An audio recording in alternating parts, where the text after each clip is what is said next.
ከዚህ በመቀጠል ደግሞ የወጣው ሪፖርት ይፋ ተደርጓል። በዚህም የተነሳ ከ6000 እስከ 12499 ያሉ ደሞዝተኞችን በተመለከተ የሚጨመረው ውሎ አበል ይፋ ሆኗል።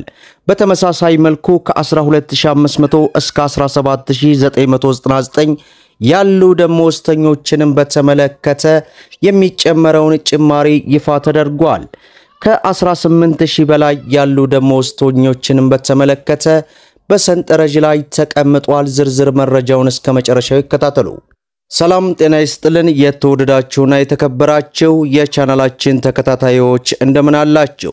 የመስከረም 25 2018 አመሻሹን እጅግ በጣም ወሳኝ የሆነን መረጃ ነው ይዤላችሁ የቀረብኩት። በተለይ ለሁሉም የመንግስት ሰራተኞች በሙሉ በዚህ ሰዓት ሁለት መረጃዎችን ወደናንተ ይዤላችሁ ቀርቤያለሁ። ከዚህም ጋር ተያይዞ እንግዲህ መንግስት ከመስከረም ወር ጀምሮ ተግባራዊ እንዲደረግ ውሳኔ የተላለፈውን የደሞዝ ጭማሪ በተመለከተ ከሚቀጥለው ወራት ጀምሮ እናንተ እጅ ላይ እንደሚገባ ሙሉ ዝርዝር መረጃ ይፋ ሆኗል። እንዲሁም ከመንግስት ሰራተኞች የደሞዝ ጭማሪ ውሎ አበል ጋር በተያያዘም አዲስ መግለጫ ወጥቷል።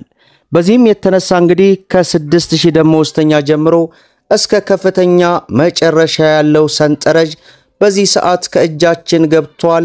ከመንግስት በኩል የወጣውን ሙሉ ሰንጠረዡን የምናሳያችሁ ይሆናል። በሌላ በኩል ከጤና ባለሙያዎች ጋር ተያይዞም አነጋጋሪ መረጃ ወጥቷል።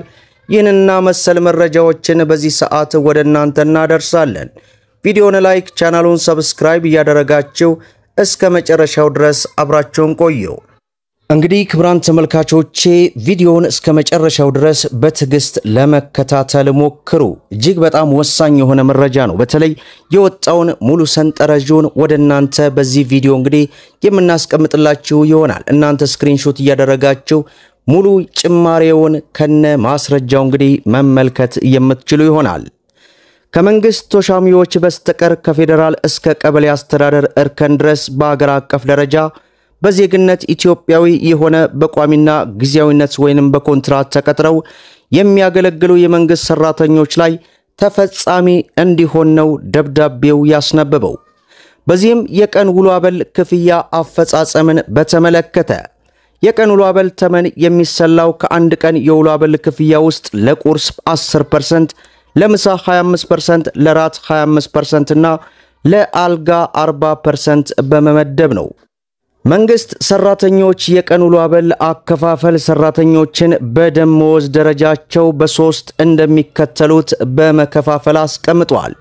ደረጃ 1 ከብር 6000 እስከ ብር 12499 ብር ላሉ የደሞዝ መጠኖች፣ ሁለተኛ ደረጃ ከብር 12500 እስከ 17999 ድረስ ላሉ የደሞዝ መጠኖች እንዲሁም ደረጃ 3 ከብር 18000 በላይ ላሉ የደሞዝ መጠኖች እንግዲህ አስቀምጧል።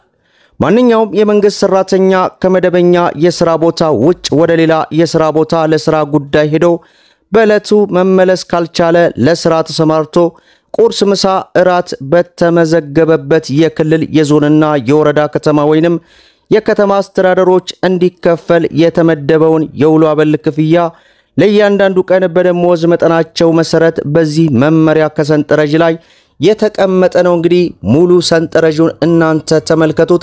እኔ ወደ ቀጣይ መረጃ ላምራ። ይህ በእንዲህ እንዳለ ከመስከረም 2018 ጀምሮ ተግባራዊ የተደረገውን አዲሱን የደሞዝ ጭማሪ በተመለከተ በዚህ ሰዓት ይፋ ሆኗል።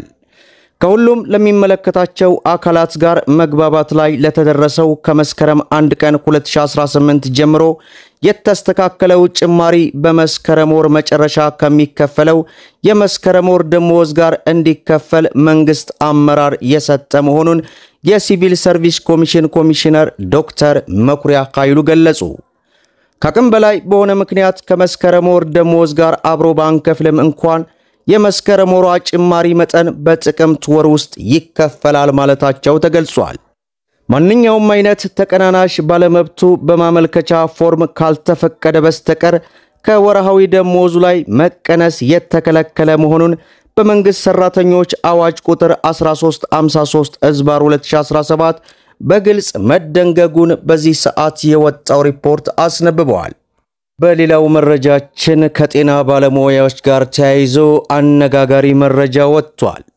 በአገር አቀፍ ደረጃ ወደ 4000 የሚጠጉ የጤና ባለሙያዎችን ያሳተፈ አዲስ ጥናት እንዳመላከተው በኢትዮጵያ በጤና ሰራተኞች ዘንድ ያለው የሥራ ተነሳሽነት ዝቅተኛ፣ ለታካሚ ደህንነትና ለጤና አገልግሎት ጥራት ከፍተኛ ስጋት ደቅነዋል። በጥናቱ በተካተተው ውስጥ 44 በመቶ የሚሆኑት ብቻ ራሳቸውን ተነሳሽ እንደሆኑ የገለጹ ሲሆን ለዚህ የሞራል ማጣት ዋና ምክንያት ደግሞ ዝቅተኛ ደሞዝ፣ በቂ ያልሆነ ጥቅምና አስቸጋሪ የሥራ አካባቢዎች መሆናቸውን ካፒታል ጋዜጣ ከጥናቱ ተመላክቷል። ባለሙያዎቹ እንደሚሉት ይህ ተነሳሽነት እጥረት ወደ ታካሚው ችላ ማለትና እምነትን የሚያሳጡ የሥራ ብልሽቶች ሊያመሩ ይችላሉም ብለዋል። ጥናቱ መንግስት የሥራ አካታችነት ተነሳሽነት ከ4 እጥፍ ከፍ የሚያደርገውን የሀብት አቅርቦት ያላቸውን ተቋማትና የሙያ ስልጠናዎችን በማሳደግ የሰራተኞችን ተነሳሽነት ለማሻሻል በአስቸኳይ በክፍት ሥራ ላይ ሁኔታ ማሻሻያ እንደሚያደርግ ማስገንዘቡ በዚህ ሰዓት ይፋ ሆኗል። በመጨረሻም የደሞዝ ማሻሻያ ተጠቃሚ የሚሆኑ የመንግስት ሰራተኞች ባገኙት የደሞዝ ማሻሻያ ምክንያት የመደበኛ ደሞዝ ጭማሪ ዑደታቸው አይለወጥም ሲል የመንግስት መስሪያ ቤቶች የደሞዝ ስኬል ማሻሻያ አፈጻጸም መመሪያ ቁጥር 1110/2018 ይናገራል። ለደረጃ እድገት የአንድ ዓመት መቆያ ጊዜ ማሟላት አይጠበቅባቸውም። ከፍ ባለ የሥራ ድርሻ ላይ በተጠባባቂነት የተመደበ የሰራተኛ ደሞዝ ስኬል መሸጋገሪያ ልዩነት የሚያታስበው በድልድይ የተመደበ ደረጃ ላይ ነውም ተብሏል። በጥቅምት ወር 2017 ተሻሽሎ በሥራ ላይ በዋለው ወይንም አግባብ ባለው አካል በተፈቀደ የደሞዝ ስኬል ጣሪያ ላይ የደረሰና በአዲሱ የደሞዝ ስኬል ጣሪያ የሚነሳው ሰራተኛ በተመደበበት የሥራ ደረጃ የአዲሱን የደሞዝ ስኬል ጣሪያ ሳያልፍ ማሻሻያውን እንዲያገኝ ይደረጋል ይላል። ኮሚሽኑ በአንድ ተኩል ከተፈጸሙ የሰራተኞች ድልድይ ወይንም የደረጃ እድገት መካከል በተለያዩ ሕግን ባልተከተሉ አሰራሮች ምክንያት ያልተፈቀደው ካለ የደሞዝ ስኬል መሸጋገሪያ ጭማሪው የሚሰጠው በድልድይ አፈጻጸም መመሪያ መሰረት ሰራተኛው በሚያሟላበት ደረጃ ከተደለደለ በኋላ ነው። ከፍ ባለ የሥራ ደረጃ ላይ በሚታሰብ ደሞዝ ተቀጥሮ ወይንም ተመድቦ እየቀነሰ የሚከፈል ሰራተኛ የደሞዝ ስኬል መሸጋገሪያ ተጠቃሚ የሚሆነው በሚያሟላበት ደረጃ ላይ ተመስርቶ ይሆናል። በሙከራ ቅጥር ላይ የሚገኝ ሰራተኛ የዚህ የደሞዝ ስኬል መሸጋገሪያ ተጠቃሚ እንደሚሆን ዝርዝር የመመሪያው አፈጻጸም በዚህ መልኩ አስነብበዋል። መደመጥ ያለባቸው ወሳኝ የሆኑ መረጃዎችን ይመስላሉ። ቪዲዮውን ላይክ ሸር እያደረጋችሁ ለብዙ ኢትዮጵያኖች እንዲደርስ አድርጉት። ለምሽት ያስኩላችሁ መረጃውን ይመስላል። እስከ ፍጻሜው ድረስ አብራችሁን ስለቆያችሁ ልባዊ ምስጋናችን እየሰጠን በሌላ ቪዲዮ እስከምንገናኝ ወሰላሙ አለይኩም ወራህመቱላህ